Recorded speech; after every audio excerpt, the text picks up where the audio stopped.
New ইয়র্কের Jackson Heights থেকে আপনাদের সঙ্গে আছে আমি খালেদ মহিউদ্দিন। দর্শক, আজকের খবর শুনলে আপনাদের চোখ কপালে উঠবে। ধৈর্য ধরে শুনতে থাকুন। প্রিয় দর্শক, আজকের প্রথম বড় ব্রেকিং। ইরানের আরদাবিল শহরে বিশাল বিস্ফোরণ, কালো ধোঁয়ায় ছেয়ে গেছে আকাশ। কেউ বলছে দুর্ঘটনা, কেউ বলছে মোসাদ, আবার ভারতের মিডিয়া তো সরাসরি আমেরিকার নামই নিয়ে নিয়েছে। আসল ঘটনাটা তাহলে কি? দ্বিতীয় খবর, পারস্য উপসাগরে যুদ্ধের চূড়ান্ত সাজ রব। একদিকে আমেরিকার দানবীয় এয়ারক্রাফট ক্যারিয়ার আব্রাহাম লিঙ্কন, আর অন্যদিকে ইরানের রেভলিউশনারি গার্ডের 40টি সুসাইড মিসাইল বোট। কে কাকে ভয় দেখাচ্ছে? দর্শক, শুরুতেই আসি ইরানের উত্তর পশ্চিমাঞ্চলের শহর আরদাবিলের ঘটনায়। আজ সকালে সেখান থেকে যে ফুটেজগুলো এসেছে তার রীতিমতো আতঙ্কের। একটা তেলের গোডাউনের পাশ থেকে আগুনের শিখা, আর আকাশের বুক চিরে ওঠা এরকম কালো ধোঁয়ার কুণ্ডুলি। স্থানীয়রা বলছেন আগুনের আগে তারা একাধিক বড় বড় বিস্ফোরণের শব্দ শুনেছেন। এখন প্রশ্ন হলো, এটা কি শুধুই একটা দুর্ঘটনা? দেখুন, ইরানে গত কয়েক মাসে এরকম রহস্যময় বিস্ফোরণ একটা রুটিন হয়ে দাঁড়িয়েছে। কখনো নাতানজ নিউক্লিয়ার প্লান্টে আগুন লাগে, কখনো পারচিনে বিস্ফোরণ হয়, আবার কখনো মিসাইল তৈরির কারখানায় আগুন। ইরান সরকার প্রতিবারই শুরুতে বলে শর্ট সার্কিট, গ্যাস লিক বা গরমের কারণে আগুন লেগেছে। কিন্তু আমরা যারা জিওপলিটিক্স বুঝি তারা জানি রাজনীতিতে ওই কাকতালীয় বলে কিচ্ছুটি হয় না। সোশ্যাল মিডিয়ায় এখন ঝড় বইছে। একদল বলছে এটা ইসরায়েলি গোয়েন্দা সংস্থা মোসাদের কাজ। আপনারা জানেন মোসাদ ইরানের ভিতরে ঢুকে অপারেশন চালাতে কতটা দক্ষ। আবার ভারতের একটি জনপ্রিয় ওয়েব পোর্টাল তো কোনো রাগঢাক না রেখেই দাবি করে বসেছে এটা সরাসরি আমেরিকার মিসাইল অ্যাটাক। এখন আমি যদিও অতদূর যাচ্ছি না, আমি আপনাকে বলছি একটু সাবধান, এখনই কোনো সিদ্ধান্তে লাভ দেবেন না। কারণ যুদ্ধের ময়দানে প্রথম যে জিনিসটা মারা যায় সেটা হলো সত্য। তবে প্যাটার্নটা খেয়াল করুন। আরদাবিল শহরটা কিন্তু সাধারণ কোনো শহর নয়, এটা আজারবাইজান সীমান্তের খুব কাছে।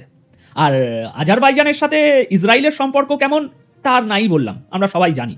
হতে পারে কি এই বর্ডার ব্যবহার করে কোনো ড্রোন হামলা চালানো হয়েছে, নাকি ইরানের ভেতরেই লুকিয়ে থাকা কোনো স্লিপার সেল এই স্যাবোটেজ ঘটিয়েছে? লোকাল সোর্স বলছে বিস্ফোরণের পর এলাকাটি সেনাবাহিনী ঘিরে ফেলেছে। ধোঁয়ার কুণ্ডলি বহু ঘন্টা ধরে দেখা গেছে। যদি এটা সাধারণ শর্ট সার্কিট হতো তবে এত গোপনীয়তা কেন? কেন সাথে সাথে নিছক দুর্ঘটনা বলে ধামাচাপা দেওয়ার একটা চেষ্টা? আমার অ্যানালিসিস বলছে ওমানে যখন আমেরিকার সাথে ইরানের মিটিং শেষ হলো ঠিক তার পরেই এই বিস্ফোরণ কোনো সাধারণ ঘটনা নয়। এটা একটা মেসেজ। হতে পারে টেবিলে বসে থাকা ইরানি কূটনৈতিকদের উপর চাপ সৃষ্টি করার জন্য এই বিস্ফোরণ ঘটানো হয়েছে। অর্থাৎ তোমরা যদি আমাদের কথা না শোনো তবে তোমাদের ঘরের ভেতরে আগুন লাগাতে আমাদের সময় লাগবে না। আবার দেখুন, উল্টোটাও হতে পারে। কিন্তু ইরান হয়তো নিজেই কোনো গোপন পরীক্ষার সময় এই দুর্ঘটনা নিজেই ঘটিয়েছে এবং এখন সেটাকে লুকানোর চেষ্টা করছে। কিন্তু দিন শেষে ভুক্তভোগী কে? সাধারণ মানুষ, যারা ওই কালো ধোঁয়ার নিচে নিঃশ্বাস নিচ্ছে। এবার আসি দ্বিতীয় এবং সবচেয়ে গরম খবরে। স্থলভাগের আগুন তো দেখলেন, এবার নজর দিন সাগরের দিকে। পারস্য উপসাগর এবং আরব সাগরের জল এখন টকবক টকবক টকবক করে ফুটছে। একদিকে আমেরিকার গর্ব, তাদের শক্তির প্রতীক aircraft carrier USS Abraham Lincoln. এটা শুধু একটা জাহাজ নয়, আমি বারবার বলেছি এটা একটা ভাসমান বিমান ঘাঁটি। এর ডেকের উপর F-35, F-18 সুপার হর্নেটের মতো ঘাতক সব ফাইটার জেটগুলো সবসময় প্রস্তুত। আমেরিকা আজ অফিসিয়ালি বলেছে তাদের এই উপস্থিতির উদ্দেশ্য পিস থ্রোথ স্ট্রেংথ, অর্থাৎ শক্তির মাধ্যমে শান্তি। শুনতে খুব আশ্চর্য লাগছে, তাই না? শান্তির পায়রা ওড়াতে তারা যুদ্ধ জাহাজ নিয়ে এসেছে ভাই। কিন্তু আসল ঘটনা হলো আমেরিকার সেন্ট্রাল কমান্ড কাল রাতে 12টার দিকে এই ক্যারিয়ারের ছবি রিলিজ করেছে। মাঝরাতে এরকম ছবি রিলিজ করার মানে কি? এর মানে হলো তারা ইরানকে বলছে আমরা জেগে আছি, আমাদের চোখ তোমাদের উপর। এখন ইরান কি চুপ করে বসে আছে? সে তো একদমই না। ইরান খুব ভালো করে জানে আমেরিকার এই বিশাল এয়ারক্রাফট ক্যারিয়ারের সাথে সরাসরি সম্মুখ যুদ্ধে জড়ানো বোকামি, তাই তারা খেলছে ভিন্ন কৌশল। খবর পাওয়া যাচ্ছে ইরানের রেভলিউশনারি গার্ড কর্পস IRGCর নেভি হরমুজ প্রণালীতে তাদের 40টি ফাস্ট অ্যাটাক ক্রাফট বা স্পিড বোট নামিয়ে দিয়েছে। এগুলো ছোট কিন্তু অত্যন্ত দ্রুত গতির এবং এগুলোতে লাগানো আছে বিধ্বংসী অ্যান্টিশিপ মিসাইল। ব্যাপারটা একটু ভাবুন, একদিকে বিশাল একটা হাতি আর অন্যদিকে ঝাঁকে ঝাঁকে বিষাক্ত মশা। আমেরিকার ভয়টা এখানেই, এই ছোট ছোট বোটগুলো র্যাডারে সহজে ধরা পড়ে না, কিন্তু একযোগে হামলা করলে এরা বড় বড় জাহাজের 12টা বাজিয়ে দিতে পারে। এটাকে ইরান অফিসিয়ালি বলছে আমরা সাগরের নিরাপত্তা নিশ্চিত করছি, কিন্তু তাদের অঘোষিত মেসেজটা খুব পরিষ্কার। যদি আমাদের উপরে হামলা হয় তবে হরমুজ প্রণালী দিয়ে এক ফোঁটা তেলও দুনিয়ার কোথাও যাবে না। দর্শক, এখানে এই টাইমিংটা একটু দেখুন। ওমানে যখন কফি খাওয়া শেষ, সাগরে তখন মিসাইল তাক করা শুরু। ডিপ্লোম্যাসি এবং থ্রেট দুটোই এখন একেবারে প্যারালাল সমান্তরাল লাইনে চলছে। আমার প্রশ্ন হলো, এটা কি শুধুই প্রেশার গেম, নাকি সত্যি আমরা এমন এক পরিস্থিতির দিকে যাচ্ছি যেখানে একজন নাবিকের সামান্য একটু ভুল, একটা ভুল মিসাইল ফায়ার পুরো অঞ্চলকে তৃতীয় বিশ্বযুদ্ধের দিকে ঠেলে দিতে পারে? দেখুন, ইতিহাস সাক্ষী আছে, বড় বড় যুদ্ধগুলো কিন্তু অনেক সময় এরকমই ছোটোখাটো ভুল বোঝাবুঝি থেকেই শুরু হয়েছে। দর্শক, যুদ্ধের প্রস্তুতি শুধু বর্ডার বা সাগরে হয় না, যুদ্ধের আসল প্রস্তুতি শুরু হয় দেশের ভেতর। আর এখানেই আমাদের তৃতীয় খবরটি অত্যন্ত গুরুত্বপূর্ণ। আমেরিকার পররাষ্ট্র মন্ত্রণালয় বা স্টেট ডিপার্টমেন্ট তাদের নাগরিকদের জন্য একটি জরুরি অ্যালার্ট জারি করেছে। তারা বলছে, ইরানে ইন্টারনেট শাটডাউন হতে পারে, রাস্তাঘাট ব্লক হতে পারে, পাবলিক ট্রান্সপোর্ট বন্ধ হতে পারে, এমনকি ফ্লাইট বাতিল হওয়ার জন্যও প্রস্তুত থাকতে বলা হয়েছে। আমেরিকান সিটিজেনদের বলা হচ্ছে সবসময় অল্টারনেটিভ কমিউনিকেশন সিস্টেম বা স্যাটেলাইট ফোন সাথে রাখুন, আর যদি পারেন স্থলপথে আর্মেনিয়া বা তুরস্ক হয়ে পালান। সিরিয়াসলি বলুন তো, একটা দেশ কখন নিজের ইন্টারনেট স্লো করে দেয়, কখন মোবাইল নেটওয়ার্ক জ্যাম করে দেয়? এর দুটো কারণ হতে পারে। এক, সরকার বিরোধী বড় কোনো আন্দোলন দানা বাঁধছে আবার, যা তারা মিডিয়াতে আসতে দিতে চায় না। দুই, অথবা সেনাবাহিনী বড় কোনো মুভমেন্ট করছে যা তারা স্যাটেলাইট বা স্পাইদের চোখ থেকে লুকাতে চায়।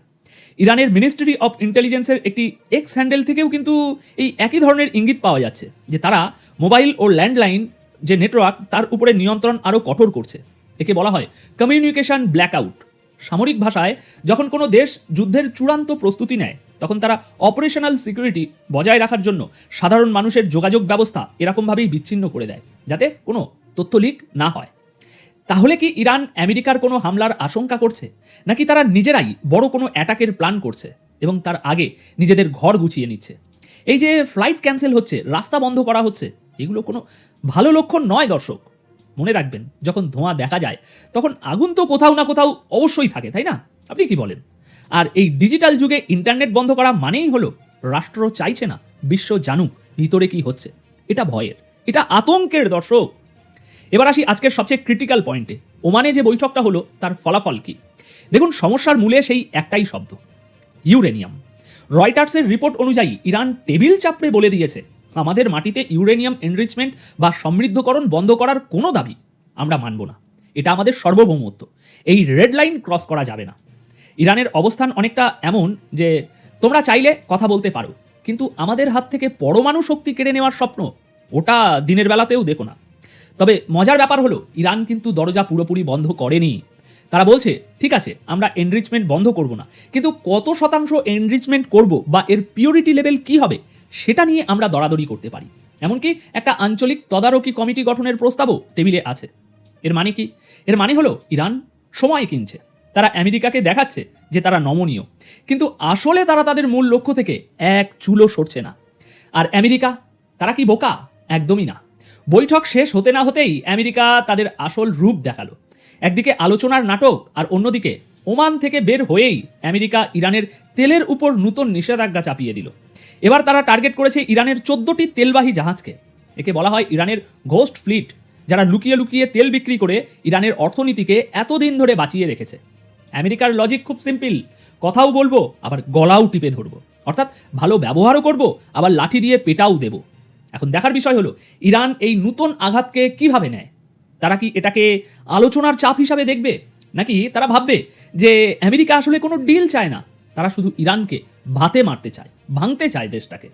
যদি ইরান মনে করে যে পিঠ দেওয়ালে ঠেকে গেছে, তবে তারা তাদের পারমাণবিক কর্মসূচিকে ব্রেকআউট স্টেজে নিয়ে যেতে পারে, অর্থাৎ বোমা বানানোর জন্য প্রয়োজনীয় ইউরেনিয়াম প্রস্তুত করা শুরু করতে পারে।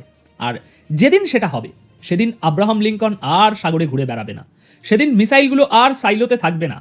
দর্শক, আজকের এই পুরো আলোচনাকে যদি এক লাইনে সামারি করি, তাহলে পরিস্থিতিটা দাঁড়ায় এরকম। আমরা এমন এক সময়ের মধ্যে দিয়ে যাচ্ছি যেখানে শান্তি আলোচনার টেবিলের ঠিক নিচেই টাইম বোমার টিকটক টিকটক শব্দ শোনা যাচ্ছে। আর্দাবিলের আগুন, সাগরে মিসাইল বোটের মহড়া, ইন্টারনেটের উপর নিষেধাজ্ঞা, আর ওমানের টেবিলে কূটনৈতিক চাল, সব কিছুই একটা সুতোতেই গাঁথা। আমার ব্যক্তিগত মতামত যদি জানতে চান, আমি মনে করি আমেরিকা বা ইরান কেউই এখন ফুল স্কেল যুদ্ধ চায় না, কিন্তু বারুদের স্তূপের উপর বসে দেশলাই নিয়ে খেলা করলে ইচ্ছে না থাকলেও আগুন জ্বলে ওঠে। আর সেই আগুন যখন জ্বলে, তখন কে ঠিক আর কে ভুল সেটা বিচার করার মতো ভাই কেউ বেঁচে থাকে না। এখন আপনাদের কি মনে হয়, আর্দাবিলের এই বিস্ফোরণ কি সত্যি দুর্ঘটনা, নাকি এটা একটা গোপন হামলা কমেন্ট বক্সে আপনাদের মতামত জানান। ভিডিওটি ভালো লাগলে লাইক দিন, বন্ধুদের সাথে শেয়ার করে তাদেরও সত্যটা জানার সুযোগ করে দিন। দেখা হবে পরের ভিডিওতে আরও গভীর কোনো বিশ্লেষণ নিয়ে। ততক্ষণ পর্যন্ত চোখ রাখুন আমাদের চ্যানেলে। ধন্যবাদ আপনাদের সকলকে। তো অবশেষে ভাই ইরানের ভাগ্যে ভালো কিছু ঘটতে যাচ্ছে। নিঃসন্দেহে এটাকে আমি আলহামদুলিল্লাহ বলবো যে ভাই যুদ্ধ বিগ্রহ মারপিট কিলাকিলি বুঝছেন বোম টোম এগুলো কোনো ভালো কোনো কিছু বয়ে আনে না। সাধারণ মানুষ এতে মারা যায়, যার এর বাটে পড়েছে তার এগুলো জানে। এখন বাংলাদেশ তো গত 55 বছরের ইতিহাসে কোনো যুদ্ধের বাটে পড়েনি, তো কাজে বাংলাদেশে বসে আপনারা লুঙ্গি পেরে যারা আমার ভিডিও দেখেন তো তার এই ব্যাপারটা বুঝবেন না। তো যেখানে এই ঘটনাগুলো ঘটে তো সেখানে যে কি অবস্থায় থাকে মানুষ, কি কষ্ট করে চিন্তাও করতে পারবেন না। তো কাজেই ভাই এগুলো থেকে দূরে থাকেন। তো আলহামদুলিল্লাহ বললাম এই কারণে যে আমেরিকার সাথে ইরানের একটা মিটিং হতে যাচ্ছে ওমানের রাজধানী মাস্কাটে। তো সেখানে আমেরিকা কয়েকটা শর্ত দিয়েছে ইরানকে, যদি মোটামুটি এই শর্তগুলোতে ইরান রাজি থাকে তাহলে এই যুদ্ধ এড়িয়ে যাওয়া সম্ভব। এর ভিতরে একটা হলো যে ইরানের কাছে 60% এনরিস্ট 440 কেজি ইউরেনিয়াম রয়েছে, যেগুলো প্রায় 60% এনরিস্ট। আর 60% থেকে যদি 90% এনরিস্ট ইরান কোনোভাবে করতে পারে তাহলে এগুলো পারমাণবিক বোমায় ব্যবহার করার জন্য ফিট হয়ে যাবে বুঝছেন, রেডি হয়ে যাবে। তো কাজে এই 30% ডিফারেন্সে রয়েছে এখন ইরান তাদের পারমাণবিক বোমা বানানোর প্রতিযোগিতায়। তো এখন আমেরিকা চায় যে তাদের হাতে যে 440 কেজি 60% এনরিস্ট ইউরেনিয়াম আছে সেটা তৃতীয় কোনো দেশে স্থানান্তর করার জন্য, তৃতীয় কোনো দেশে নিরাপদে নিয়ে রাখার জন্য। এই গেল একটা। দ্বিতীয় হলো ইরানের যে ব্যালিস্টিক মিসাইলগুলো রয়েছে এবং যেগুলো নিয়ে তারা পরীক্ষা নিরীক্ষা করছে এবং আরও মানে ওয়াইড রেঞ্জে ব্যালিস্টিক মিসাইল বানানোর যে গবেষণা তারা করছে, অলরেডি তাদের কাছে আছে 1000-1500 কিলোমিটার পর্যন্ত দূরে গিয়ে হিট করার মতো। তো বলতেছে যে এগুলোর ব্যবহার বন্ধ করতে হবে। এটা ছিল দ্বিতীয় শর্ত। প্রথম শর্তটি ইউরেনিয়াম বললাম। তৃতীয় যে শর্তটা দিয়েছে, তৃতীয় শর্তটা হলো যে আছে না ওই যে হুতি না কারা বলে আছে আশেপাশে বুঝছেন, তো এদেরকে যে ইরান পিছন থেকে সাহায্য টাহ্য করে, অর্থ করি পয়সা করি দেয়, তারপরে ওই যে গোলা বারুদও দেয় শুনছি, এগুলো দিয়ে যে ওই আশেপাশের বিভিন্ন দেশে তারা ডিস্টার্ব রাখে বুঝছেন, টেনশনে রাখে, আনরেস্টে রাখে। তো এইসব যারা বিদ্রোহীরা রয়েছে তো তাদেরকে যাতে আর ব্যাকআপ না করে, পয়সা করি না দেয়, অস্ত্রশস্ত্র না দেয়, তো এগুলোর জন্য একটা শর্ত দিয়ে দিয়েছে, তুমি এদের পিছনে আর থাকো না। তো এই জাস্ট 3টা শর্তে এখন ইরানকে দিয়েছে। এখন ইরান কি করবে সেটার সময় বলে দেবে, হয়তো 2-1 দিনের ভিতরে এই মিটিং হতে যাচ্ছে ওমানের রাজধানী মাস্কাটে। তা আমি নিউজটা একটু পরে আপনাদেরকে শোনাই, আপনারা শোনেন। এই যে এখানে দেখেন এটা হলো চ্যানেল 24 এর নিউজ, বৃহস্পতিবার 5 ফেব্রুয়ারি 2026। 60% সমৃদ্ধ 440 কেজি ইউরেনিয়াম নিয়ে কঠিন সিদ্ধান্তের মুখে ইরান। এখানে দেখেন কি লিখেছে, ওমানের রাজধানী মাস্কাটে শুক্রবার উচ্চ পর্যায়ের আলোচনা বসতে যাচ্ছে যুক্তরাষ্ট্র ইরান। এই আলোচনার কেন্দ্রে রয়েছে ইরানের হাতে থাকা 60% সমৃদ্ধ কমপক্ষে 440 কেজি, এই যে এখানে দেখেন ওই যে 60% 60% এনরিচ 440 কিলোগ্রাম ইউরেনিয়াম। বিশেষ প্রতিবেদনের নাম প্রকাশ না করার শর্তে 2 কূটনৈতিক সূত্রে জানিয়েছেন তুরস্ক, মিশর ও কাতারের মধ্যস্থতায় প্রস্তাবিত একটি কাঠামোতে ইরানকে এই উচ্চমাত্রা সমৃদ্ধ ইউরেনিয়াম তৃতীয় কোনো দেশে স্থানান্তরের শর্ত দেওয়া হতে পারে। একই সঙ্গে আগামী 3 বছর ইরানকে ইউরেনিয়াম সমৃদ্ধকরণ পুরোপুরি বন্ধ রাখতে বলা হয়েছে। পরবর্তী পর্যায়ে সীমিত হারে সমৃদ্ধকরণের অনুমতির কথা আলোচনায় রয়েছে। প্রতিবেদনে বলা হয়, প্রস্তাবিত কাঠামোয় আরও বলা হয়েছে ইরানকে ব্যালিস্টিক মিসাইল ব্যবহার এবং হিজবুল্লাহ ও হুতির মতো সশস্ত্র গোষ্ঠীগুলোকে সহায়তা দেওয়া হতে বিরত থাকতে হবে।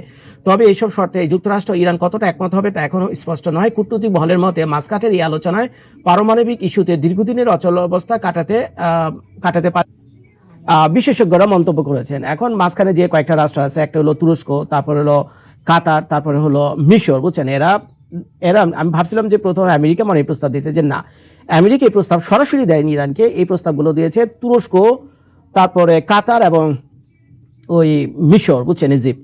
এরা 3 দেশ বলে এই প্রস্তাবটা তৈরি করছে। তৈরি করে এটার একটা কপি আমেরিকার কাছে পাঠিয়েছে, আর একটা কপি ইরান সরকারের কাছে পাঠিয়েছে, যে দেখো ভাই তোমরা এগুলো পড়ে দেখো, এগুলো দিয়ে দেখো কোনো মতো সমাধান হয় কিনা। তবে আমার ধারণা যে 3টা দেশ বললাম আমি, ওই যে মিশর, কাতার, তারপরে তুরস্ক, যে ইটা পাঠাইছে বুঝছেন, যে রাফ কপিটা পাঠাইছে আমেরিকা সরকারের কাছে, এটা আমেরিকা সরকার সম্ভবত আগে আকার ইঙ্গিতে তাদেরকে বলছে যে এইভাবে যদি লেখে তাইলে হয়তোবা তারা ইরানের সাথে টেবিলে বুঝতে পারে। তো যাই হোক না কেন, এখন যে শর্তগুলো এখানে লেখা রয়েছে সেটা তো আমেরিকার কোনো নতুন কোনো শর্ত নেই, এটা অনেক পুরনো শর্ত। তো এখন যদি ইরান এটাকে অ্যাকসেপ্ট করে নেয় তাহলে হয়তোবা ইরানের আশেপাশে যে আজরাইলগুলো ঘোরাঘুরি করতেছে সেগুলো হয়তোবা, সেই আজরাইলগুলো হয়তো আমেরিকা সরিয়ে নিয়ে হয়তোবা অন্য কোনো জায়গায় রওনা হবে। অন্তত ইরান বড় বাচ্চা বেঁচে যাবে এই পরিস্থিতি থেকে। তো যাই হোক, ভিডিওটা শুরুতে যেটা আমি আপনাদেরকে বলেছিলাম, বা এইসব যুদ্ধ, মারপিট, ওয়ার বুঝছেন, এগুলো ইটস এ ভেরি ডেঞ্জারাস বুঝছেন, এরা খুবই খাতারনাক। তো এগুলো বাটে যারা পড়েনি তারা এগুলো বুঝবে না। তো দোয়া করি ভাই ইরান এবং